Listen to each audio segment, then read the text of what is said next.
சிங்கம் ஒரு சிங்கம் எப்போ எதுலயும் பெக்யூலியர் தான். ஒரு முறை சிங்கம் கர்ஜிச்சதுன்னா அந்த சவுண்ட்ல ஒரு 8 கிலோமீட்டருக்கு சும்மா அதிரும், எல்லா திசைகளும் அதிரும். அப்படிப்பட்ட அந்த சிங்கம் வேட்டைக்கு மட்டும்தான் வெளியில வரும், வேடிக்கை பார்க்கறதுக்கெல்லாம் வெளியில வராது. வேட்டையில கூட உயிரோடு இருக்கிற மிருகங்களை தான் வேட்டையாடும். அதுலயும் பெரும்பாலும் தன்னை விட பெரிய சைஸ் உள்ள மிருகங்களை தான் குறி வச்சு தாக்கும், ஜெயிக்கும். எவ்வளவு பசியில் இருந்தாலும் உயிர் இல்லாததை, கெட்டு போனதை தொட்டு கூட பார்க்காது. அப்படிப்பட்ட அந்த சிங்கம் அவ்வளவு ஈஸியா எதையும் தொடாது, தொட்டா விடாது. காட்டோட 4 பக்கமும் மார்க்கிங் மை டெரிட்டரின்னு தன்னுடைய பவுண்டரியை தானே வகுக்கும். அப்படிதான் அந்த காட்டையே தன்னோட கண்ட்ரோல்ல வச்சிருக்கும். சிங்கத்துக்கு கூட்டத்தோட இருக்கிறதுக்கும் தெரியும், தனியா இருக்கிறதுக்கும் தெரியும். அப்படியே தனியா வரணும்னு நினைச்சாலும் அஞ்சாம அலட்டிக்காம சும்மா கெத்தா தனியா வந்து அத்தனை பேருக்கும் தண்ணி காட்டும். எப்போ எதுலயும் தன்னோட தனித்தன்மையை இழக்கவே இழக்காது. Yes, a lion is always a lion.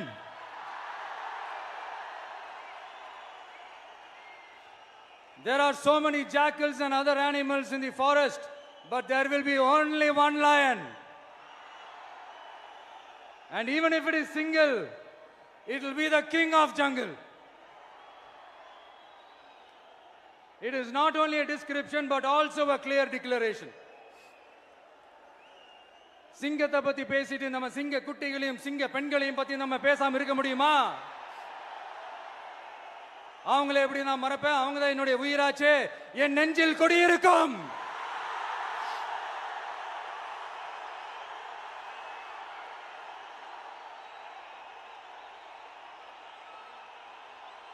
என்னுடைய தோழர்களுக்கும் தோழிகளுக்கும்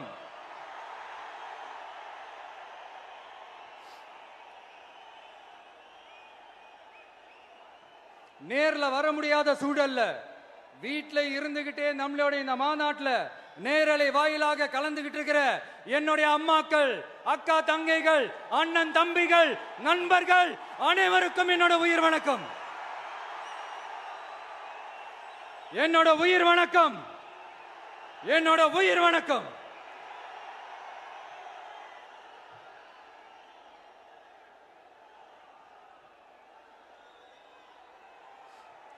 வீரம் விளையும் மாமதுரை மண்ணை வணங்குகிறேன். இந்த மதுரைனாலே உடனே ஞாபகத்துக்கு வரது சீறி பாஞ்சி துள்ளி குதிக்கிற யாருக்கும் அடங்காத காளைகள் விளையாடுற அலங்காநல்லூர் ஜல்லிக்கட்டு தான். நம்ம வைகை ஆறு தான். அழகர் ஆத்துல இறங்குற வைபவம். மதுரை மீனாட்சி அம்மன். இந்த மண்ணோட உண்மையான குணம், உணர்வு பூர்வமான மண் இது. அது மட்டும் இல்ல, இந்த மண்ணில் வாழ்ற மக்களும் அப்படித்தான், உணர்வு பூர்வமான ஆளுங்க. நான் இந்த மண்ணில் கால் எடுத்து வச்ச உடனே ஒரே ஒருத்தரை பத்தி தான் மனசுக்குள்ள ஓடிக்கிட்டே இருந்தது. அவர் யாருன்னு உங்களுக்கும் தெரிஞ்சிருக்கும். சினிமானாலும் சரி, அரசியல்னாலும் சரி, நமக்கு ரொம்ப ரொம்ப பிடிச்சது புரட்சி தலைவர் எம்ஜிஆர் அவர்கள் தான். அவரோட பழகிறதுக்கு எனக்கு வாய்ப்பு கிடைக்கல. ஆனா அவரை மாதிரியே குணம் கொண்ட என்னுடைய அண்ணன் புரட்சி கலைஞர் கேப்டன் விஜயகாந்த் அவர்களோட பழகிறதுக்கு எனக்கு நிறையவே வாய்ப்பு கிடைச்சது. அவரும் இந்த மதுரை மண்ணை சேர்ந்தவர் தானே, அவரை மறக்க முடியுமா? தமிழ்நாட்டு மக்கள் உணர்வுபூர்வமா உண்மையா நம்ம பக்கத்திலே நிக்கிறவங்க, அதுக்கு ஒரு மிகப்பெரிய அடையாளம் தான் இந்த மதுரை மண். நம்ம தமிழக வெற்றி கழகம் கையில் எடுத்திருக்கிற அரசியலும் அப்படித்தான். உண்மையான அரசியல், உணர்வு பூர்வமான அரசியல், நல்ல அரசியல், நல்லவங்களுக்கான அரசியல், நாட்டு மக்களுக்கான அரசியல், நல்லது மட்டுமே செய்கிற அரசியல்.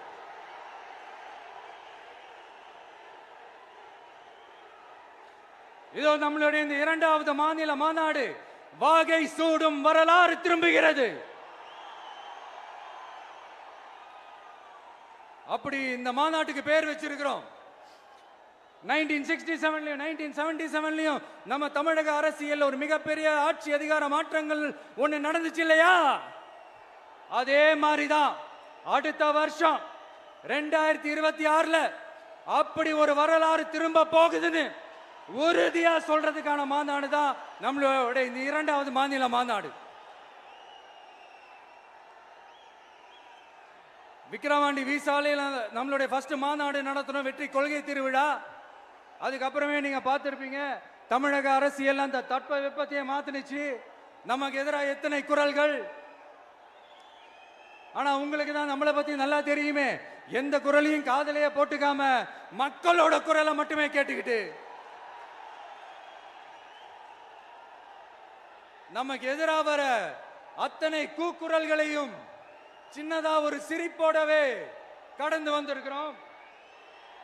அது இல்லாம நம்ம மாநாட்டில் ஒலிக்கிற இந்த குரல் இந்த ஒற்றை தமிழ் மகனோட குரல் மட்டுமல்ல, ஒட்டுமொத்த தமிழ்நாட்டு மக்களுடைய குரல்.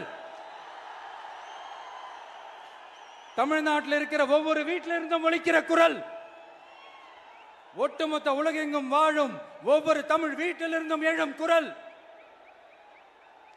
இந்த சினிமா என்கிற மாபெரும் கலை ஆயுதத்தின் வாயிலாக சாதி, மதம், இனம், பாலினம், மொழி கடந்து இந்த நாட்டின் மூளை முடுக்கெங்கும் ரசிகர்களாக இருந்து தோழர்களாக நம்மோடு பயணிக்க துவங்கியுள்ள அனைவரோடும் இணைந்து ஒவ்வொரு மனிதருக்காகவும் ஒலிக்கிற உரிமை குரல். மாநில உரிமைக்காக, பெண் உரிமைக்காக, சமூக நீதிக்காக, சமநீதிக்காக, மதச்சார்பின்மைக்காக உண்மையா ஒலிக்கிற குரல். அதனால் இந்த குரலுக்கு எதிராக இன்னும் இன்னும் எத்தனை எத்தனை குரல்கள் வந்தாலும் ஓங்கி ஒலிக்குமே தவிர ஒரு நாளும் ஓயவே ஓயாது. Yes, it is an unstoppable voice, an unstoppable force.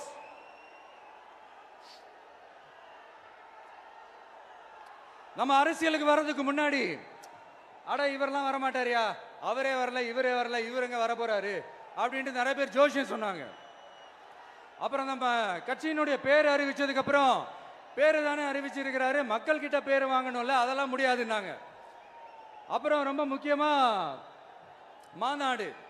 மாநாடுலாம் எவ்வளவு பெரிய விஷயம், அதெல்லாம் இவர் ஒத்தால எப்படி பண்ண முடியும், சும்மா பக்கத்தில் புசியானதை வச்சுக்கிட்டு மாநாடுல எப்படி நடத்தி காட்ட முடியும், அதெல்லாம் அவங்களால முடியாது.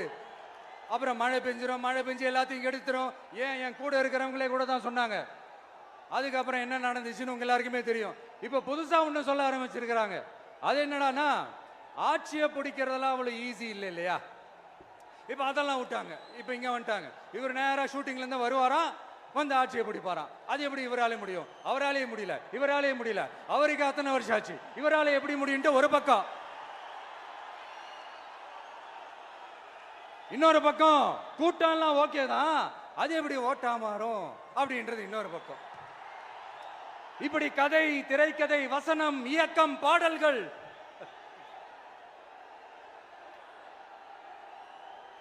அதனால இந்த அரசியல் ஆய்வாளர்களுக்கு நான் சொல்றதெல்லாம் ஒன்னேதான், நல்லா கேட்டுக்கங்க.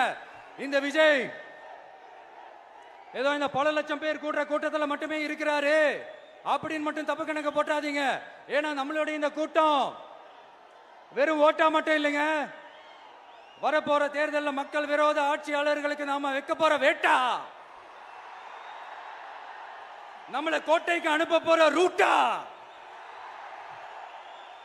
இருக்க போதுன்னு சீக்கிரமாவே தெரிஞ்சுப்பீங்க. ஏன்னா கோடிக்கணக்கானவங்களோட ஹார்ட்லயும் வீட்லயும் ஏற்கனவே ஆல்ரெடி உயிரா, உணர்வா, உறவா இருக்கிறோம். நம்மளுடைய கனெக்ட் எல்லாம் வெறும் மக்களோட மட்டும்தான். நாம யாருன்னு அவங்களுக்கு தெரியும், அவங்க யாருன்னு நமக்கு தெரியும். நாமளும் நம்ம மக்களும் எப்படி இருக்கிறோம்னு எதிரிங்களுக்கு நல்லாவே தெரியும். இருந்தாலும் இந்த விஜய் எதுக்குப்பா வந்திருக்கிறாரு, இவர் என்ன புதுசா என்ன திட்டம்லாம் சொல்லிட்டாரு அப்படின்னு வேற நிறைய கேள்விகள். இந்த சொல்றேன் தெரிஞ்சுக்கங்க. பெண் குழந்தைகள், பெண்கள் மற்றும் வயசானவங்களோட பாதுகாப்புல தான் நம்ம பிரையாரிட்டியே. அடுத்து இளைஞர்கள், உழவர்கள், உழைப்பாளர்கள், நெசவாளர்கள், மீனவர்கள், ஆதரவற்ற முதியோர்கள், மாற்றுத்திறனாளிகள், மூன்றாம் பால் இனத்தவர்கள்னு இன்னும் இங்க யாருக்கெல்லாம் கவர்மெண்டோட ஒரு ஸ்பெஷல் அட்டென்ஷன் தேவையோ அவங்க எல்லாருக்குமான ஒரு கவர்மெண்ட் அமைக்கிறது தான் நம்ம இலக்கே. நான் ஏற்கனவே சொன்னதை தான் இங்க நான் திரும்பவும் சொல்றேன். நம்மளுடைய இந்த தமிழக வெற்றி கழகம் ஏதோ அரசியல் ஆதாயத்துக்காக தொடங்கப்பட்ட கட்சியெல்லாம் கிடையாதுங்க. கொள்கை கோட்பாடுகளோடு தந்தை பெரியார், பெருந்தலைவர் காமராஜர், அண்ணல் அம்பேத்கர், வீரமங்க வேலு நாச்சியார், மக்கள் சேவகர் அஞ்சலை அம்மாள், நம்மளுடைய 5 கொள்கை தலைவர்களோட வழிகாட்டுதல்களோடு தொடங்கப்பட்ட கட்சி. நம்ம ஸ்டாண்ட்ல நாம எப்பவுமே ஸ்ட்ராங்கா தாங்க இருக்கிறோம். அதுல எந்த மாற்றத்துக்கோ எந்த சமரசத்துக்கோ துளி கூட இடமில்லை. நம்மளுடைய ஒரே கொள்கை எதிரி பாஜக தான். நம்மளுடைய ஒரே அரசியல் எதிரி திமுக தான். எப்படி? நம்மளுடைய ஒரே கொள்கை எதிரி, நம்மளுடைய ஒரே அரசியல் எதிரி ஏதோ அண்டர் கிரவுண்ட் ஆதாயத்துக்காக டீல் போட்டுக்கிட்டு டீல் பேசிக்கிட்டு இந்த அலையன்ஸ் வச்சுக்கிட்டு இந்த ஊரை ஏமாத்துற கட்சி எல்லாம் நம்ம டிவிக்கே கிடையாதுங்க. யாருக்காகவும் எதுக்காகவும் எந்த பயமும் கிடையாது.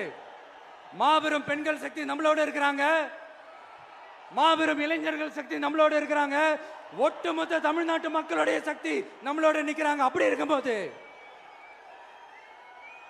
இந்தியாவில் இருக்கிற எல்லா ஸ்டேட்லயும் வாழ்ற நம்ம தமிழ் நெஞ்சங்கள் மட்டும் இல்ல, உலகம் பூரா 100க்கும் மேலான நாடுகள்ல வாழ்ற நம்ம தாய் தமிழ் உறவுகள் எல்லாருமே என்ன விஜய் தளபதி விஜய் இல்லனா விஜய் தளபதி இப்படி சொந்தம் கொண்டாடுற கோடிக்கணக்கானவங்களோட அன்பு மாசியும் நம்மளோட இருக்கும்போது, இவங்க எல்லாருமே நம்மளோட நிற்கும் போது எதுக்குங்க இந்த பாசிச பாஜகவோட நேரடி கூட்டணியோ இல்ல மறைமுக கூட்டணியோ உறவு வச்சுக்க? நாம என்ன உலகமாக ஊழல் கட்சி? என்ன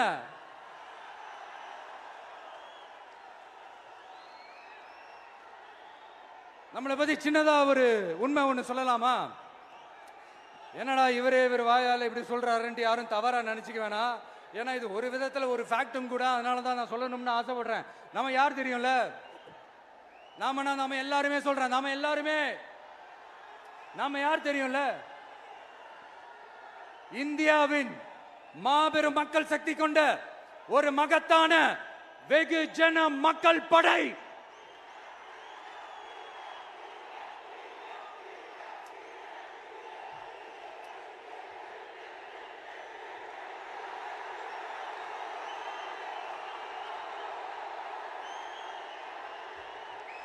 அதனால நம்ம தலைமையில நாம் அமைக்க போற இந்த உண்மையான மக்களாட்சிக்கான அச்சாரமாக மாபெரும் மக்கள் சக்தியே அணி அணியாக நம்மளோட திரண்டு நிக்கிறப்போ இந்த அடிமை கூட்டணியில சேர வேண்டிய அவசியம் நமக்கு இருக்குங்க. நம்மளுடைய இந்த கூட்டணி சுயம் இழந்த கூட்டணியால இருக்காது, சுய மரியாதை கூட்டணியா தான் இருக்கும். இந்த ஒரு பக்கம் RSS கிட்ட அடிபணிஞ்சுக்கிட்டு, இன்னொரு பக்கம் மதச்சார்பற்ற கூட்டணின்னு இந்த மக்களை ஏமாத்துற கூட்டணியால நம்ம கூட்டணி இருக்காது.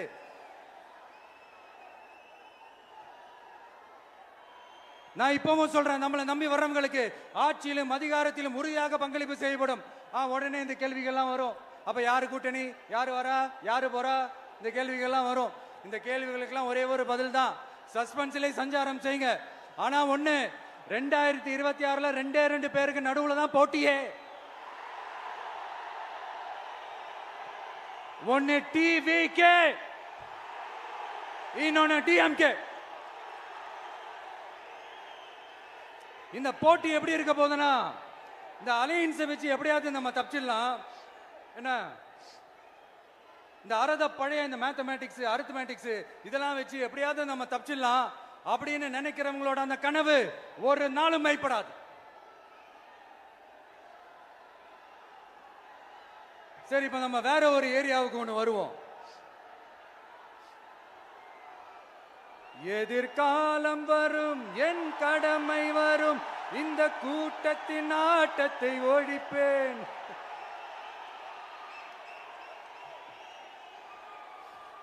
மக்கள் அரசியல் என்ற அந்த சவுக்க கையில் எடுக்கலாமா? யாருக்கு எதிரான தானே கேட்கிறீங்க? வேற யாரு? மறைமுக உறவுக்காரர்களான பாசிச பாஜகவும் பாய்சன் திமுகவும் தான். மாண்புமிகு பிரதமர் நரேந்திர மோடிஜி அவர்களே, 3வது முறையா ஒன்றியத்தோட ஆட்சி அதிகாரத்தை நீங்க தானே கையில் வச்சிருக்கிறீங்க. இல்ல நாங்க தெரியாம தான் கேட்கிறோம். நீங்க ஆட்சிக்கு வந்தது ஒட்டுமொத்த மக்களுக்கும் நல்லது செய்யவா, இல்ல நம்மளுடைய இந்த இஸ்லாமிய நண்பர்களுக்கும் இஸ்லாமிய தோழர்களுக்கும் எதிராக சதி செய்யவா? மக்களுக்கு உங்ககிட்ட கேட்கறதுக்குன்னு ஏராளமான கேள்விகள் இருக்குது. அதனால அவங்க சார்பா அவங்கள ஒருத்தனா அவங்களோட ஒரு உண்மையான ஒரு பிரதிநிதியா உங்ககிட்ட சில கேள்விகள் கேட்கணும். மிஸ்டர் பிரைம் மினிஸ்டர் அவர்களே, நம்ம தமிழ்நாட்டு மீனவர்கள் கிட்டத்தட்ட ஒரு 800 பேருக்கு மேல இலங்கை கடற்படையால தாக்கி அழிக்கப்பட்டிருக்கிறாங்க. அதை கண்டிக்கிறதுக்காக உங்களை பெருசா எதுவும் செய்ய சொல்லல, சின்னதா ஒண்ணே ஒண்ணு மட்டும் செஞ்சு கொடுங்க.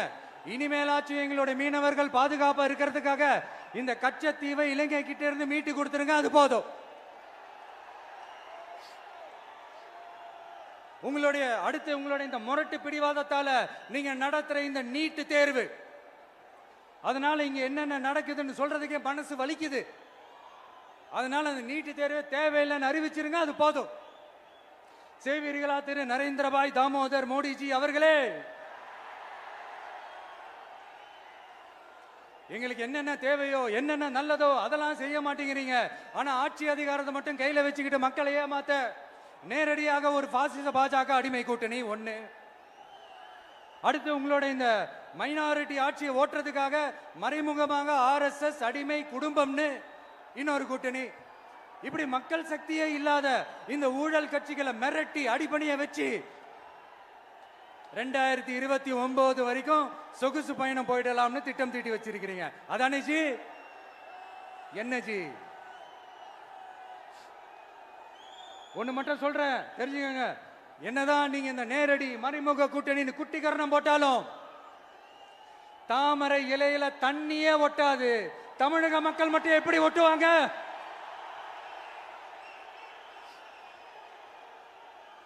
இங்க ஒரு MP சீட்டு கூட தரலன்றதுக்காக தமிழ்நாட்டுக்கும் தமிழ்நாட்டு மக்களுக்கும் எதுவுமே செய்யாம ஓரவஞ்சனை செய்யுது இந்த ஒன்றிய பாஜக அரசு. சங்கம் வச்சு தமிழ் வளர்த்த மண் இந்த மதுரை மண். அதனால இங்க அந்த கீழடியில கிடைச்ச ஆதாரங்களை எல்லாம் மறைச்சிட்டு எங்க நாகரிகத்தையும் எங்க வரலாறையும் அழிக்கிறதுக்காக உள்ளடி வேலை செய்யலாம்னு நினைக்கிறீங்க. தமிழ்நாட்டை தொட்ட என்ன நடக்கும் நீங்க பல உதாரணங்கள் இருக்குது. அதனால இதையெல்லாம் மறைச்சிட்டு எங்க மக்களை ஏமாத்திடலாம்னு மட்டும் நினைக்காதீங்க.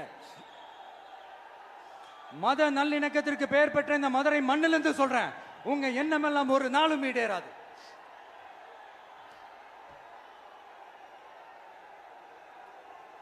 எம்ஜிஆர்னா யார் தெரியும்ல? அவர் மாஸ்னா என்னன்னு தெரியும்ல? அவர் உயிரோடு இருக்கிற வரைக்கும் அந்த சிஎம் சீட்டை பத்தி ஒருத்தராலையும் நினைச்சு கூட பார்க்க முடியல, கனவு கூட காண முடியல. எப்படியாவது அந்த சிஎம் சீட்டை என்கிட்ட கொடுத்துருங்க, என் நண்பர் எம்ஜிஆர் திரும்ப வந்ததுக்கு அப்புறம் நான் திருப்பி கொடுத்துறேன்னு தன்னோட எதிரியை கூட மக்கள் கிட்ட கெஞ்ச வச்சவர் எம்ஜிஆர். எப்படி கெஞ்ச வச்சவர்? அதனால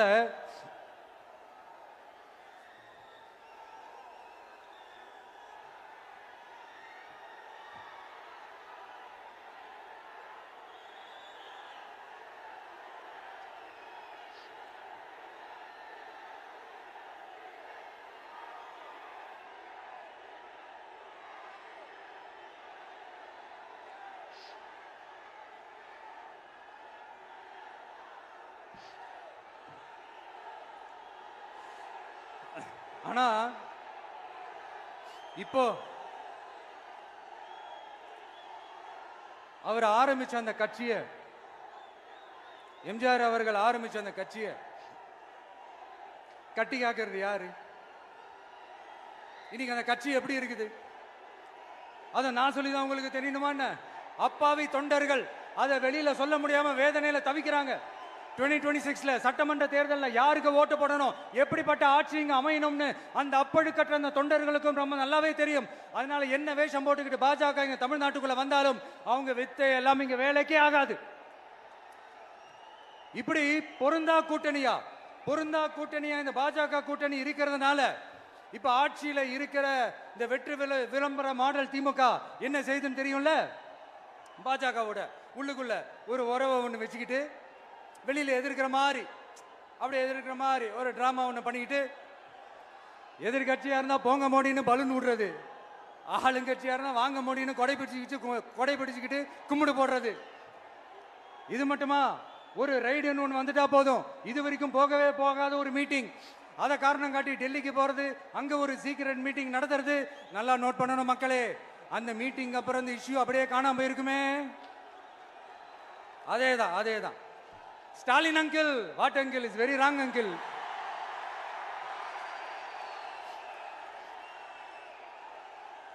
இப்படி தமிழ்நாட்டில் இப்ப நடக்கிற இந்த ஆட்சியினுடைய லட்சணத்தை பார்த்துக்கிட்டு நாம எப்படி சும்மா இருக்க முடியும்? ஒரு தவறு செய்தால், அதை தெரிந்து செய்தால், அவர் கபட நாடக மு.க. ஸ்டாலின் அங்கிளாகவே இருந்தாலும், அங்கிள் உங்களுக்கு மனசாட்சின்னு ஒன்று இருந்துச்சுன்னா நாங்க கேட்கிற கேள்விகளுக்கு மட்டும் கொஞ்சம் பதில் சொல்லுங்க அங்கிள். நீங்க நடத்துற இந்த ஆட்சியில நேர்மை இருக்கா? நியாயம் இருக்கா? ஊழல் இல்லாம இருக்கா? சட்டம் ஒழுங்கு சரியா இருக்கா? பெண்களுக்கு பாதுகாப்பு இருக்கா? பொதுமக்களுக்கு பாதுகாப்பு இருக்கா? இயற்கை வளங்களுக்கு பாதுகாப்பு இருக்கா? சொல்லுங்க மை டியர் அங்கிள், சொல்லுங்க. டாஸ்மாக்ல மட்டுமே இது வரைக்கும் 1000 கோடிக்கு மேல ஊழல்னு சொல்றாங்க. அதுல மட்டுமா தப்பு நடக்குது? வேற எதுல தான் நடக்கல? உலகத்திலே மிஸ்டர் கிளீன் ரெக்கார்ட்ஸ் எல்லாம் உங்களுக்கும் உங்க கூட இருக்கிறவங்களுக்கும் மட்டும்தான் அங்கிள் கொடுக்கணும். இதை பார்த்து வாயே இல்லாத ஊரு கூட வயிறு வலிக்கு சிரிக்குது. பெண்களுக்கு 1000 ரூபாய் கொடுத்துட்டீங்கன்னா போதுமா அங்கிள்? அப்படியே அது மூடி மறைச்சிடலான்னு பாக்குறீங்களா? படிக்கிற இடத்துல, வேலைக்கு போற இடத்துல, வெளியில போற இடத்துலன்னு அவங்களுக்கு பாதுகாப்பே இல்லைன்னு ஒட்டுமொத்த பெண்களும் கதறாங்க. அந்த கதறல் சத்தம் ஏதாவது உங்க காதுல கேக்குதா அங்கிள்? இதுல வேற உங்க அப்பான்னு கூப்பிடுறாங்கன்னு வேற சொல்றீங்க. What is this uncle? Is very very wrong uncle, is very very wrong. பெண்களுக்கு மட்டுமா பொய் வாக்குறுதி கொடுத்து ஏமாத்துறீங்க? அரசு ஊழியர்கள், ஆசிரியர்களை ஏமாத்துறீங்க, விவசாயிகளை ஏமாத்துறீங்க, பரந்தூர்ல பாதிப்பே வராதுன்னு சொல்லி ஏமாத்துறீங்க, மீனவர்களை ஏமாத்துறீங்க, போதைப் பொருள் கலாச்சாரத்தை ஒழிக்காம ஏமாத்துறீங்க. ஐயோ, very very first uncle, very very first. எப்படி கேட்டாலும் இவங்க கிட்ட இருந்து எந்த பதிலும் வரப்போறதில்லை. ஏன்னா இருந்தா தானே. இப்ப ஆட்சியில இருக்கிற நம்மளுடைய அங்கிள் பதில் சொல்றது இருக்கட்டும். மக்களை நீங்க சொல்லுங்க, நீங்க உண்மையை சொல்லுங்க. செய்வோம்னு சொன்னாங்களே, சொன்னதெல்லாம் செஞ்சாங்களா? உங்களை தான் கேக்குறேன், சொன்னதெல்லாம் செஞ்சாங்களா? சத்தமா மை டியர் அங்கிள், கேக்குதா? மக்களோட சத்தம் கேக்குதா? இது வெறும் சாதாரணமான முழக்கம் தான். கூடிய சீக்கிரம் மக்களை போய் சந்திக்க போறேன், அவங்களோட மனசு விட்டு பேச போறேன். அதுக்கப்புறம் இந்த சாதாரணமான முழக்கம் இடி முழக்கமா மாறும். அத்தோட நிக்காது. அந்த இடி முழக்கம் தமிழ்நாட்டோட போர் முழக்கமா மாறும். அந்த போர் முழக்கம் உங்களை ஒரு நிமிஷம் கூட தூங்க விடாது. நடக்குதா இல்லையான்னு பாருங்க. என்னடா இவன் இவ்வளவு ஸ்ட்ராங்கா சொல்றானேன்னு பாக்குறீங்களா? எல்லாரும் கட்சி ஆரம்பிச்சதுக்கு அப்புறம் தான் ஒவ்வொரு வீட்டுக்குள்ளேயும் போறதுக்கு ட்ரை பண்ணுவாங்க. ஆனா நாங்க அப்படி இல்லை. ஒவ்வொரு வீட்டுக்குள்ளேயும் போனதுக்கு அப்புறம் தான் கட்சியாவே ஆரம்பிச்சிருக்கிறோம்.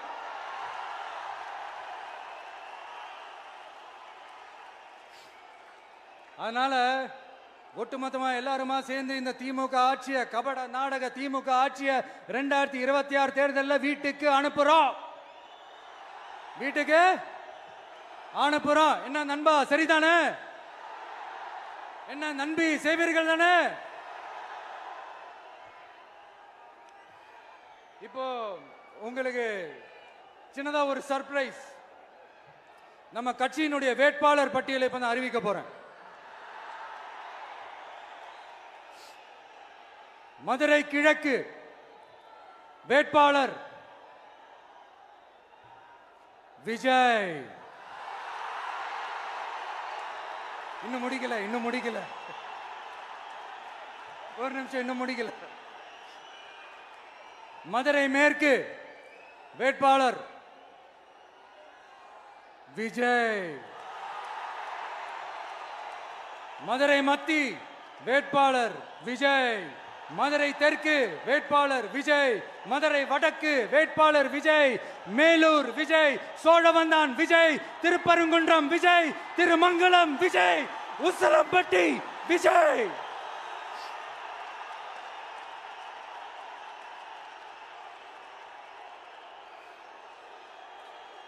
என்னடா எல்லா தொகுதியிலையும் ஒரே வேட்பாளர்னு பாக்குறீங்களா?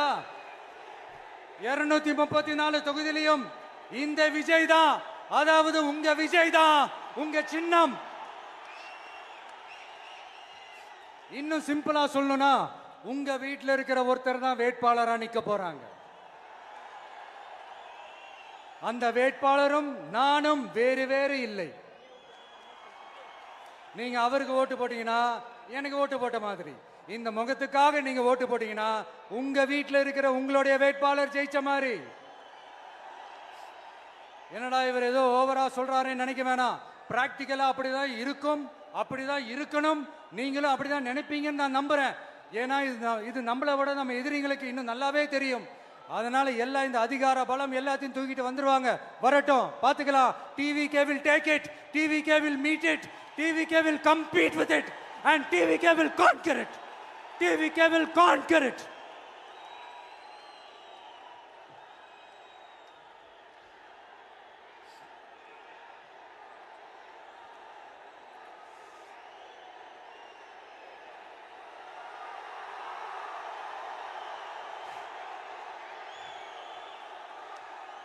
இந்த நேரத்தில் நம்ம மனசுல இருக்கிறத மக்கள் கிட்ட சொல்லி ஆகணும். தூத்துக்குடி ஸ்னோலினோட அம்மா என்ன அவங்களோட தம்பி, இன்னும் அவங்க பொண்ணுக்கு நான் தாய் மாமன்னு சொன்னாங்க. அந்த அக்காவோட குழந்தைங்க மட்டும் இல்லைங்க, என்ன அண்ணனா தம்பியா நினைக்கிற தமிழ்நாட்டில் இருக்கிற என்னோட எல்லா சகோதரிகளின் குழந்தைகளுக்கும் நான் இன்னைக்கு மட்டும் இல்ல, என்னைக்குமே ஒரு தாய் மாமனா தான் இருப்பேன். நீங்க எல்லாரும் என்னுடைய ரத்த உறவு, கூட பிறந்த பொறுப்பு. என் வீட்டு ரேஷன் கார்டுல வேணா உங்க பேர் இல்லாம இருக்கலாம், உங்க வீட்டு ரேஷன் கார்டுல வேணா என் பேர் இல்லாம இருக்கலாம். ஆனா நாம் எல்லாரும் ஒண்ணுதான், உறவுதான். நமக்கு இடையே எந்த அரசியலும் உள்ள நுழையவே முடியாது. என்கிட்ட இருந்து உங்களையும் உங்ககிட்ட இருந்து என்னையும் எந்த சக்தியாலும் பிரிக்கவே முடியாது. அப்புறம் நான் ஒன்னும் இந்த மார்க்கெட் போனதுக்கு அப்புறம், ரிட்டையர் ஆனதுக்கு அப்புறம் அடைக்கலம் தேடி அரசியலுக்கு வரல, படைக்கலனோட வந்திருக்கிறோம். பவர்ஃபுல் போர்ஸோட, மாபெரும் படை வரிசையோட, எல்லாத்துக்கும் தயாராகி தான் வந்திருக்கிறோம். இவ்வளவு தயாரா நாம அரசியலுக்கு வர்றதுக்கு ரொம்ப ரொம்ப முக்கிய காரணம் ஒண்ணு இருக்கு. அது என்ன தெரியுமா? நன்றி கடன், நன்றி கடன், நன்றி கடன். கிட்டத்தட்ட ஒரு 30 வருஷமா, 30 வருஷத்துக்கு மேல நீங்க தான், நம்ம மக்கள் தான் என் கூட நிக்கிறீங்க, எனக்காக நிக்கிறீங்க, என்னை தாங்கி பிடிக்கிறீங்க, மனசுல ஏந்தி பிடிக்கிறீங்க, தாய் அன்போட மடியில ஏந்திக்கிறீங்க.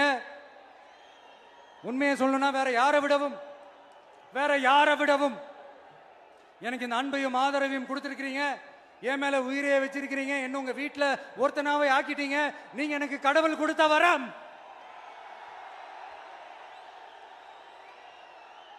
உலகம் பூரா நமக்காக நம்ம கூட நிக்கிற நம்ம மக்களை நான் எப்படி மறப்பேன்?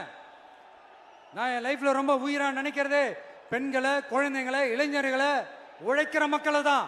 இவங்க தான் நம்மளோட வகைரா. இதை பார்த்துதான் நம்மளோட எதிரிகளுக்கு பத்தி எரியுது. அதுக்காக நாம் என்ன செய்ய முடியும்? அதனால நம்ம உறவுகளை, சொந்தத்தை, வகைராவை யாருக்காகவும் எதுக்காகவும் விட்டு கொடுக்க முடியாது இல்லையா?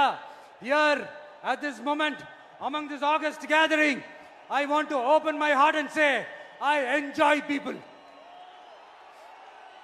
I respect people, I worship people.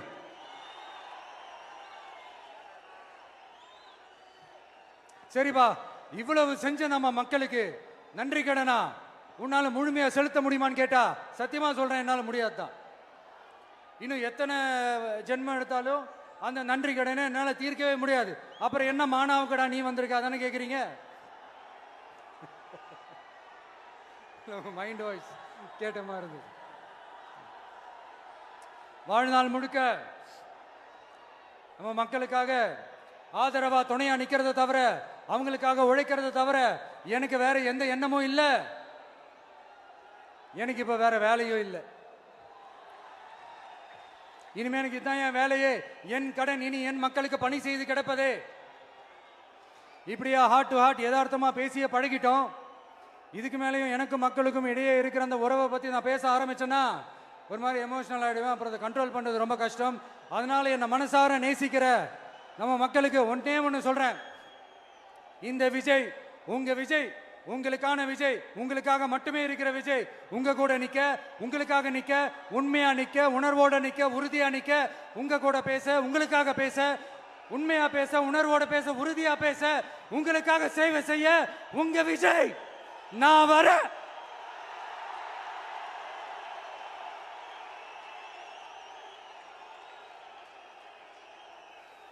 சொல்லல முக்கியம், செயல் செயல் செயல் தான் முக்கியம். செய்கை தான் சும்மா சிறப்பா இருக்கணும். நான் ஆட்சிக்கு வந்தேன்னா சும்மா அது செய்வேன், இது செய்வேன், நல்லது செய்வேன், உருட்டுவேன், புரட்டுவேன், அதெல்லாம் கிடையாது. செய்யறதுக்கு நல்லது செய்யறதுக்கு நல்லது செய்யறதுக்கு மட்டும்தான் இந்த விஜய். அப்புறம் ஒரு அரசியல் தலைவன் அவன் சினிமாக்காரனா, நல்லவனா, கெட்டவனா, இதெல்லாம் தாண்டி அவன் உண்மையானவனா, அதுதான் ரொம்ப ரொம்ப முக்கியம். இது சம்பந்தமா ஒரு குட்டி கதை ஒன்று சொல்றேன். ஒரு நாட்டில் ஒரு ராஜா தனக்கு பக்கபலமா இருக்கிறதுக்காக, கூட துணையா இருக்கிறதுக்காக ஒரு தளபதியை தேடுறாரு. சரியான தகுதிகளோட ஒரு 10 பேர் செலக்ட் ஆகுறாங்க. ஆனால் அதில் ஒருத்தர் மட்டும் தான் செலக்ட் பண்ணணும். அதனால அந்த ராஜா என்ன பண்றாருன்னா ஒரு டெஸ்ட் வைக்கிறாரு. அந்த 10 பேர் கையிலையும் விதை நெல்லை கொடுத்து இதை நல்லா வளர்த்து கொண்டு வாங்க, ஒரு 3 மாசம் கழிச்சு வாங்கன்னு சொல்லி அனுப்பி வச்சிடுறாரு. 3 மாசம் கழிச்சு வரும்போது அதில் ஒருத்தர் ஆளு உயரத்துக்கு வளர்த்துருந்தாரு, ஒருத்தர் தோல் உயரத்துக்கு வளர்த்துருந்தாரு. அதில் ஒரு 9 பேரும் நல்லா வளர்த்து கொண்டு வந்திருந்தாங்க. ஒருத்தர் மட்டும் வெறும் தொட்டியோடவே வந்தார். என்னன்னு கேட்டதுக்கு, நானும் தண்ணி ஊற்றி ஊற்றி பார்க்குறேன், உரம் வச்சு வச்சு பார்க்குறேன், வளரவே மாட்டேங்குது ராஜா, என்ன பண்ணுறதுன்னு தெரியலன்னு சொன்னதுக்கு ராஜா அவரை கட்டி அணைச்சிக்கிட்டு, இனிமே நீதான் என்னுடைய தளபதி, எல்லா அதிகாரமும் உனக்கு தான் சொன்னார். ஏன்னா அந்த 10 பேர் கையிலையும் ராஜா கொடுத்தது அவித்த விதை நெல், அது முளைக்கவே முளைக்காது. அந்த 9 திருட்டு பயலும் என்ன பண்ணியிருக்காங்கன்னா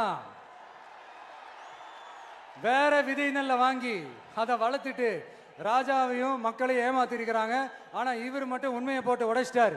அதனால ஒரு நாட்டுக்கு திறமை எந்த அளவுக்கு முக்கியமோ அந்த அளவுக்கு உண்மையும் நேர்மையும் முக்கியம். இப்போ நீங்க எல்லாரும் தான் அந்த ராஜா. நீங்க தேர்ந்தெடுக்க போற அந்த தளபதி